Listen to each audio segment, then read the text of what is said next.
Bonsoir amis de l'horreur et bienvenue dans cette nouvelle critique glauque.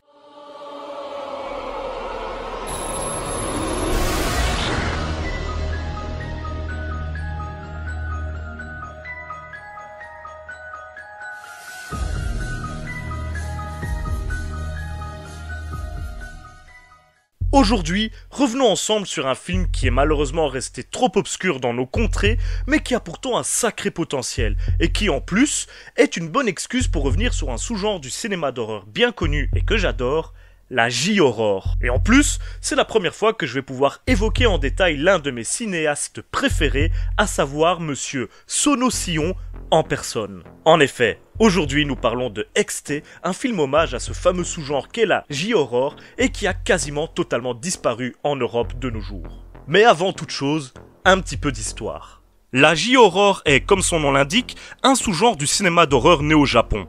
À la base, il pouvait aussi bien catégoriser des films que de la littérature, mais évidemment, pour cette vidéo, nous nous concentrerons uniquement sur les œuvres cinématographiques.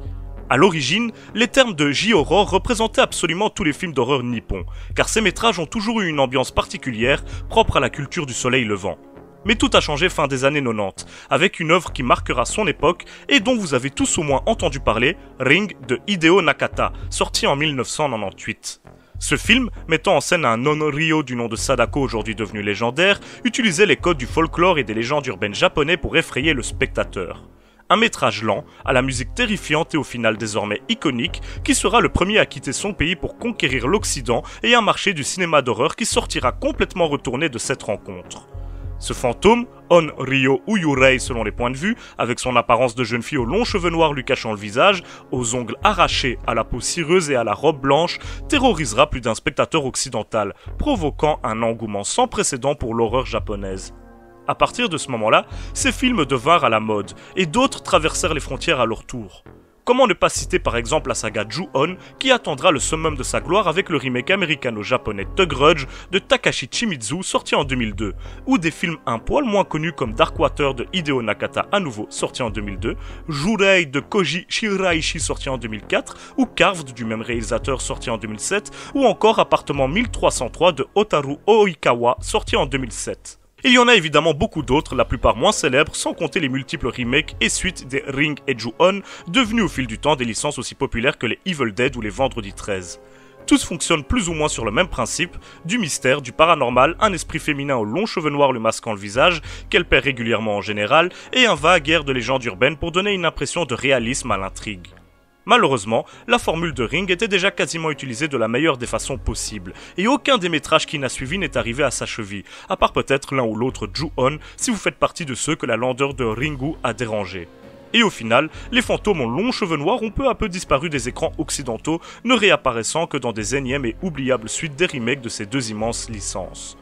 Bien sûr, au Japon, ce sous-genre n'a pas totalement disparu, mais force est de constater que même là, il a lassé, la faute à une exploitation beaucoup trop poussée d'un filon qui fit les beaux jours de l'épouvante des années 2000, à l'heure où la concurrence n'est à peu près composée que de slashers post-Scream dans le reste du monde. Mais même à l'époque, certains s'étaient déjà rendu compte que la J-horror tournait un petit peu en rond, et qu'elle n'avait peut-être pas grand-chose à offrir de plus que ce que ses premiers grands noms avaient déjà donné à leur public. C'était le cas de Sono Sillon, réalisateur génial qui fait facilement partie de mon top 5 de mes cinéastes préférés, et qui en avait un petit peu marre en 2007 de ne tourner que des petits films. Il voulait se voir attribuer un budget plus conséquent pour faire un métrage un peu plus important, et devinez ce qui marchait bien à l'époque au Japon?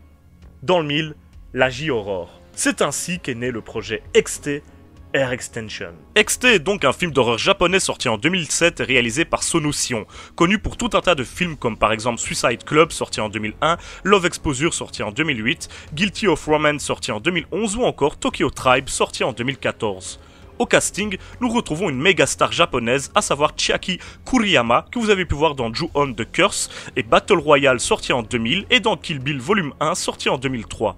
À ses côtés, il y a des acteurs surtout connus pour leur rôle au Japon, à l'image de Ren Ozugi, notamment connu pour ses rôles dans les films de Kitano, comme par exemple Sonatine, sorti en 93, ou Hanabi, sorti en 98. Le film est particulier dans la filmographie de Sono Sillon, qui deviendra pour la suite spécialiste des œuvres étranges, véritables ovnis cinématographiques, à côté desquels Exté aurait l'air plus conventionnel. Et pourtant, À cette époque, il se cherchait encore en tant que réalisateur et était quelque peu frustré par le manque de reconnaissance de ses premiers métrages un peu trop arrêt-essais qui finissaient, selon ses propres dires, dans les rayons porno des vidéoclubs. De plus, en 2007, on était encore en plein dans la mode de la J-horror post-string qui cartonnait toujours, et Sonotion voyait la possibilité de faire un film d'horreur comme une chance de se faire un peu plus connaître au Japon, où il était encore moins célèbre qu'à l'étranger. Seulement, il trouvait les films d'horreur japonais trop sérieux, pas assez fun, même s'ils faisaient en général assez peur, et il prenait plus de plaisir à regarder des métrages américains qu'il trouvait plus drôles et plus fun, les comparant notamment à Un train fantôme. Et il avait bien entendu envie d'inclure cette dimension plus comique, moins premier degré dans son film, et ce malgré une classification R. Au niveau critique, XT est moyennement reçu par le public, en témoignent ses notes sur les différentes plateformes internet, 6,5 sur Sens Critique, moins de 60% de bonnes notes sur Rotten Tomatoes. Et forcément, comme d'habitude, nous verrons ensemble ce que vaut ce film, selon moi. Mais en attendant, je vous propose de nous pencher sur ce qu'il raconte, car ça me paraît assez important. Le film commence avec des agents de la douane japonaise qui trouvent un conteneur suspect dans un port. À l'intérieur, à leur grande surprise, ils trouvent une énorme quantité de cheveux noirs remplissant absolument tout l'espace. Et au milieu de ces cheveux, qui dégagent une odeur nauséabonde, ils trouvent le cadavre d'une fille qui semble d'ailleurs être le propriétaire capillaire. En fait, il s'avère que ces cheveux n'arrêtent pas de pousser, et ce, à une vitesse incroyable, ce qui fait le bonheur de Gunji, employé à la morgue complètement fétichiste des cheveux et plutôt creepy comme gars. Et ce charmant monsieur se décidera de vendre ses cheveux à un salon de coiffure dont l'une des occupantes, Yuko, sera notre personnage principal. Les coiffeuses en question se serviront de ses cheveux comme d'extension pour leurs clientes, qui seront toutes retrouvées assassinées dans des circonstances pour le moins étranges. Alors, le délire est perché, autant vous le dire. Capillotracté, comme diraient certains. Même si, par rapport à ce que Sonotion fait d'habitude, ce film peut paraître assez banal ou ordinaire, à côté du reste de la J-horror, pas du tout, ça reste complètement what the fuck. Et si vous me le permettez, analysons tout ça ensemble car il y a des choses intéressantes à dire. Vous l'aurez constaté, comme souvent avec la J-horror des années 2000, les cheveux féminins sont vachement présents dans ce film. Sauf que cette fois-ci, ils sont carrément au centre de l'intrigue, ce qui en fait plus ou moins une parodie des Ring-like. Ici, les cheveux sont le lien entre les victimes et le fantôme et sont le principal moyen qu'a le film pour faire peur visuellement. Et autant vous dire que Sonotion ne se prive de rien, les cheveux n'en font qu'à leur tête, si je puis dire. Des femmes se font étrangler par leur propre chevelure, d'autres se font étouffer, d'autres encore ont des cheveux qui leur sortent par les yeux, la bouche, les oreilles, bref, c'est complètement fou, voire même tiré par les cheveux, si vous me passez l'expression. Il faut savoir que Sonotion a pris l'habitude de mettre la femme en avant dans sa filmographie. Suffit de voir Love Exposure, A Guilty Romance, Anti-Porno, etc.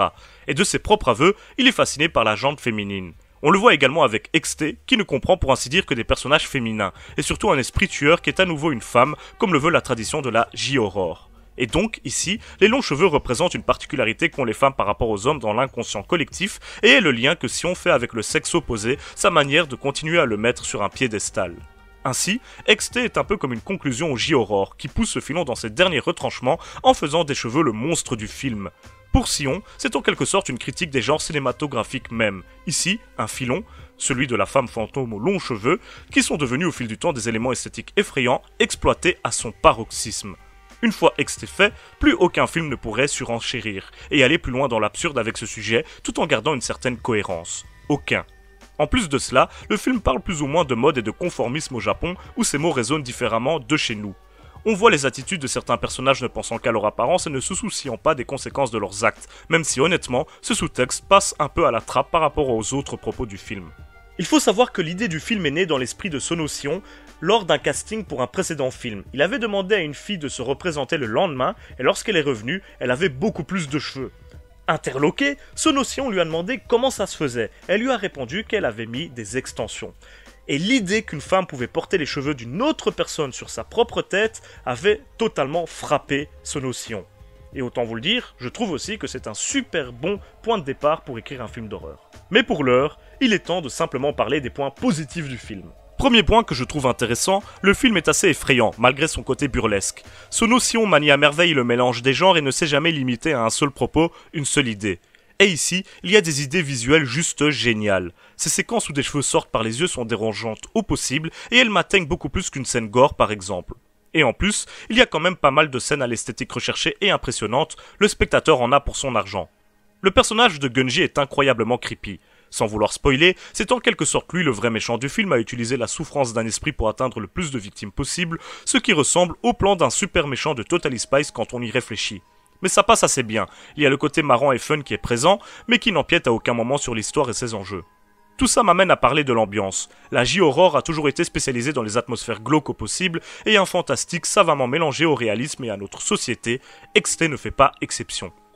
Il prend le temps d'installer son histoire, très banale aux premiers abords, digne de la plus anodine des comédies romantiques, qui va peu à peu basculer dans l'horreur totale de façon assez brillante, je dois dire.